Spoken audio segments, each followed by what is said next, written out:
老师好，我是弗雷尼卡罗莲西亚，我的学生号码是121362500，让我来介绍一下汉语的声母。Sistem inisial.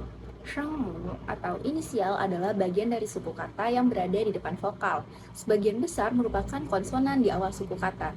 Dengan demikian, tidak semua konsonan bisa menjadi inisial. Bahasa Mandarin itu punya 21 inisial, B, P, M, F, D, T, N, L, Z, C, S, Z, H, C, H, S, H, R, J, X, G, K, H. Dan ada satu konsonan yang tidak dapat menjadi inisial bahasa Mandarin, yaitu eng.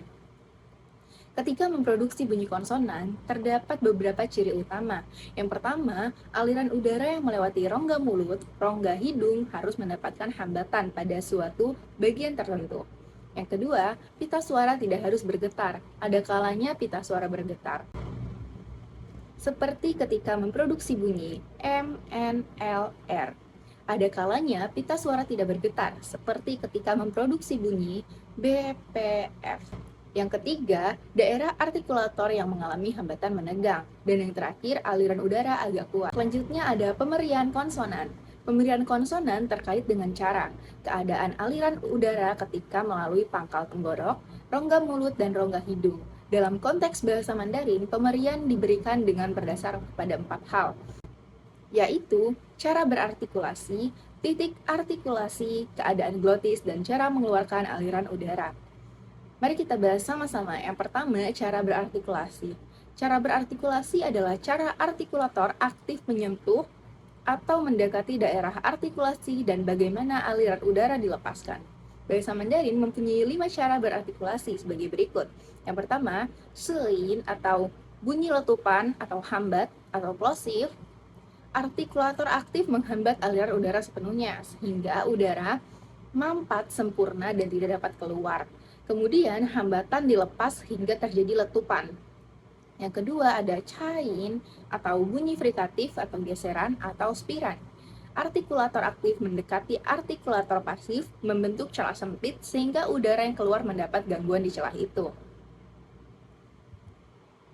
Yang ketiga ada secain atau bunyi paduan afrikatif atau afrikatif bunyi.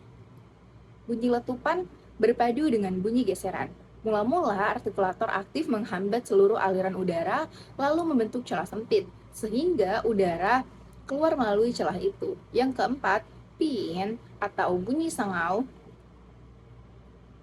Artikulator aktif menghambat sepenuhnya aliran udara melewati rongga mulut, namun membiarkan aliran udara melewati rongga hidung.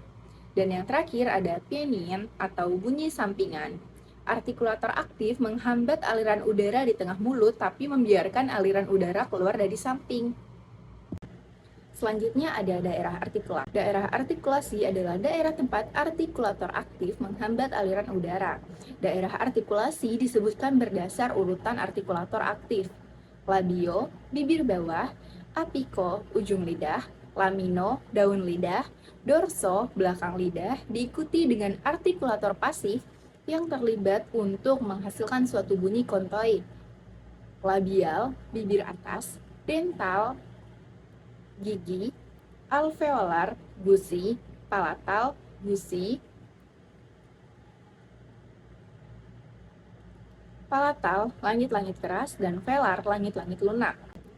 Yang pertama ada suang chunin atau bilabial, konsonan berartikulator aktif bibir bawah dan berartikulator pasif bibir atas.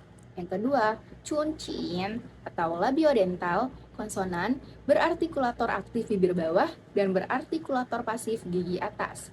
Yang ketiga, sechiangchin atau apikodental, konsonan berartikulator aktif ujung lidah dan berartikulator pasif gigi atas.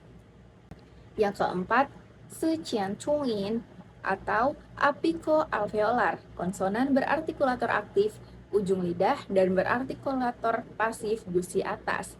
Yang kelima, sejianhoin atau apiko-palatal, konsonan berartikulator aktif ujung lidah dan berartikulator pasif langit-langit keras. Yang keenam, semien Chen-in atau laminopalatal, konsonan berartikulator aktif daun lidah dan berartikulator pasif langit-langit keras. Dan yang terakhir, seken-in atau dorsovelar, konsonan berartikulator aktif punggung lidah dan berartikulator pasif langit-langit lunak atau velar. Selanjutnya ada keadaan glotis. Jika glotis dalam keadaan terbuka, konsonan disebut konsonan tak bersuara. Jika glotis menyempit disebut konsonan bersuara. Yang pertama ada cingin atau bunyi tak bersuara, glotis dalam keadaan terbuka. Bunyi dialirkan tanpa menggetarkan pita suara. Yang kedua adalah tuoin atau bunyi bersuara. Glotis menyempit. Bunyi dialirkan dengan menggetarkan pita suara. Dan yang terakhir, cara mengeluarkan aliran udara. Yang pertama, sungci atau aspirasi. Dan yang kedua, pusungci atau non-aspirasi. Selanjutnya ada bunyi inisial. Yang pertama, posisi artikulator bunyi pa, konsonan letupan, bilabial, tak bersuara, dan non-aspirasi. Yang kedua, pa, konsonan letupan, bilabial, tak bersuara, dan beraspirasi. Lalu, ma, konsonan sengawan atau nasal, bilabial, dan bersuara. Fa, konsonan geseran atau frikatif, labiodental, tak bersuara. Ta, konsonan letupan, apikoalveolar, tak bersuara, non-aspirasi. Ta, konsonan letupan, apikoalveolar, tak bersuara, beraspirasi.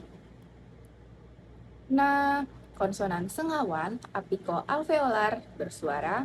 La, konsonan sampingan atau lateral, apikoalveolar, dan bersuara. Ca, konsonan paduan, apikodental, tak bersuara, non-aspirasi. Ca, konsonan paduan, apikodental, tak bersuara, beraspirasi. Sa, konsonan geseran, apikodental, tak bersuara. Sa, konsonan paduan, apikopalatal, tak bersuara, non-aspirasi. Ca, konsonan paduan, apikopalatal, tak bersuara, beraspirasi. Sa, konsonan geseran, apikopalatal, tak bersuara. Ra, konsonan geseran, apikopalatal, bersuara. Sa, konsonan paduan, laminopalatal, tak bersuara, non-aspirasi. J, konsonan paduan, laminopalatal, tak bersuara, beraspirasi. Si, konsonan geseran, laminopalatal, tak bersuara. K, konsonan letupan, dorsovelar, tak bersuara, non-aspirasi. K, konsonan letupan, dorsovelar, tak bersuara, beraspirasi. Dan yang terakhir, H, konsonan geseran, dorsovelar, tak bersuara. Sekian dari saya, Sheshe Laushe.